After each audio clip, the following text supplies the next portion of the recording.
everybody. Welcome back to Goodnight Lighthouse. I'm Miss Dorothy and I'm here to read you another story.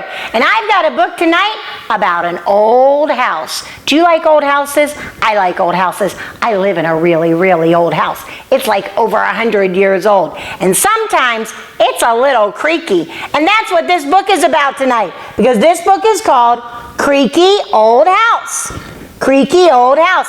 This is a book about a house that's so old that sometimes when you walk on the floors, you can hear it creaking. But then one day, something breaks in this house, and they have to figure out how to fix it because it's really old, but they really love their creaky old house. I wonder if they can get it fixed so that they can stay in their creaky old house. We need to get into this book and find out what happens inside this house. Are you ready to get inside this book with Miss Dorothy?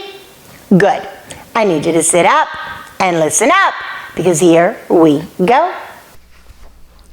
Creaky Old House, a Topsy-Turvy Tale of a Real Fixer-Upper, written by Linda Ashman, illustrated by Michael Chesworth.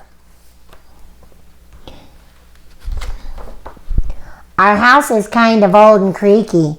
Porch is sloping, roof is leaky, windows drafty, shutters peeling. There's a crack across the ceiling. Paint's a little chipped and faded. I might say it's dilapidated. Still, each one of us, all 9, think the house is fine, just fine.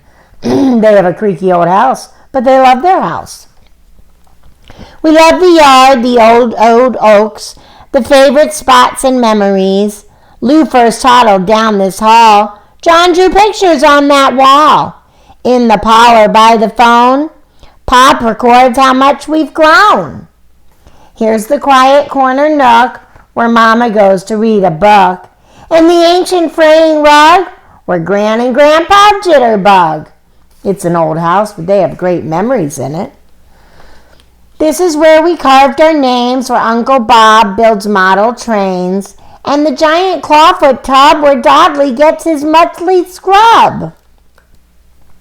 Here's the trapdoor Lizzie found, the banister we all slide down, the hallway where we like to race, and my secret hiding place. Shh! Wow, they have a lot of fun in their old house. We love our house in every way, or did, that is, till yesterday. Pa was headed out the door when, clang, the doorknob hit the floor. Looks like it needs a screw, he said, but we've got one in the shed.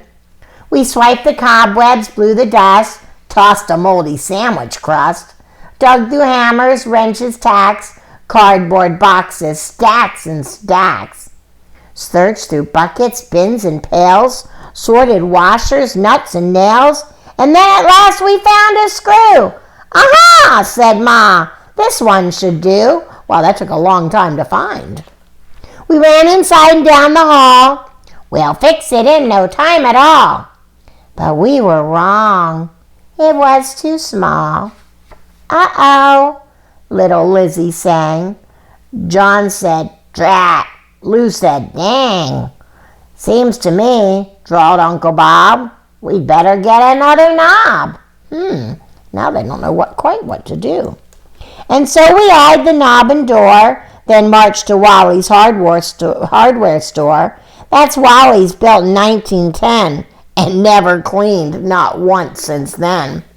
We searched through hinges, levers, latches, door stops, doorbells, bolts and sashes, brackets, knockers, address plates, pulls and handles, crates and crates. We picked through doorknobs, brass and steel, amber, violet, emerald, teal, porcelain, crystal, egg-shaped round, a knob for every door in town. Grandpa hollered, this is it. We'll fix that doorknob lickety-split. The trouble was, it didn't fit. Grandma frowned and shook her head. Guess we need a door, she said. And so our 18 tired feet trudged outside and down the street to Dorothy's Door Emporium, weighing choices one by one. Oh, they're going to a door store, and it's named Dorothy's, just like me. We studied every door design, considered alder, maple, pine, mirrored, louvered, painted, leaded, fancy doors with jewels embedded, craftsman cottage, stable Dutch, bifold paneled, way too much. This should do the trick, Pa cried. Our finest, Dorothy said with pride. Pride, what a shame. It was too wide. Oh no, now the door doesn't fit. 9 faces stared in disbelief. Grandma muttered, Oh, good grief. Now, said Ma, it's not so bad. We'll move the door frame just a tad. But then, said John, the couch won't fit. We'll have to shift that wall a bit. Fine, said Lou, but if we do, we'll have to move the stairway too. Oh no, they're planning to change the whole house around. And so it went all afternoon. We huddled in the living room, squabbling over building plans, sketching maps and diagrams, building models out of blocks, toothpicks, and a cardboard box. Move that bookshelf, bump that wall, shift that den, extend the hall, push the kitchen back a smidge. Better oven, bigger fridge, knock that closet, add 3 feet. How about a window seat? Wow, everybody has big ideas on what to do. All because of the doorknob, they're going to change the whole house? At last we had a grand design, and everybody loved all 9. We voted to approve, but wait, when hands went up, we counted 8. Grandma bellowed, Lizzie's gone! Search the attic, hollered John. And the basement, Lou decreed. Everywhere, we all decreed. 16 legs ran all around, inside, outside, up and down. Then to the front, where Lizzie sat, grinning like a Cheshire cat. Well, I'll be, said Uncle Bob. Lizzie's gone and fixed that knob. Little Lizzie fixed the doorknob. 8 faces stared in disbelief. Sighed Grandma, what a huge relief. Now it's like it was before. Don't need to buy that brand new door. Don't need a wider door frame then, or the bookshelves or the den. Wouldn't need to move that wall. Wouldn't need to build it all. I never liked that new design, said Ma. Our place is fine, just fine. I love it as it is, said Lou. Grandpa smiled and said, Me too. And so we tore the plans we'd made, mixed the backs of lemonade, marched across the creaky floor, out the slightly crooked door, settled on the old porch swing, a little bent and wobbling, and didn't change a single thing. That was a silly book. Wow, did you see how much happened just because the doorknob fell off of that old door?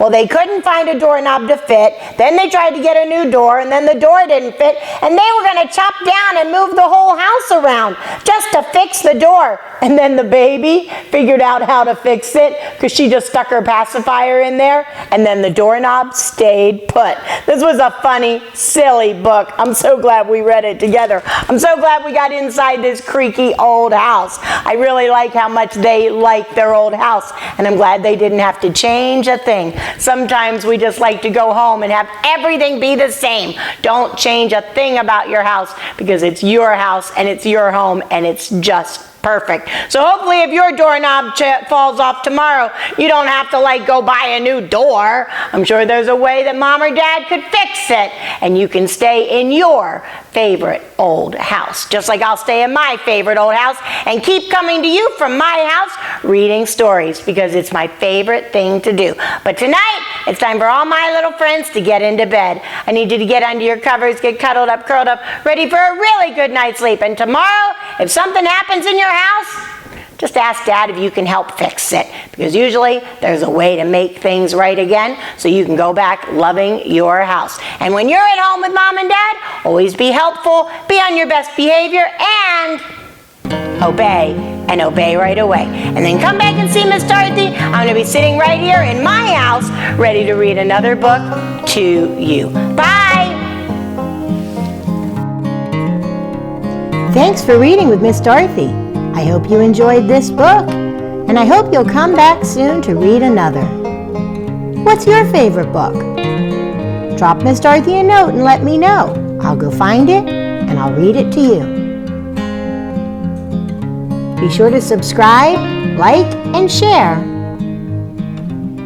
I'll see you soon.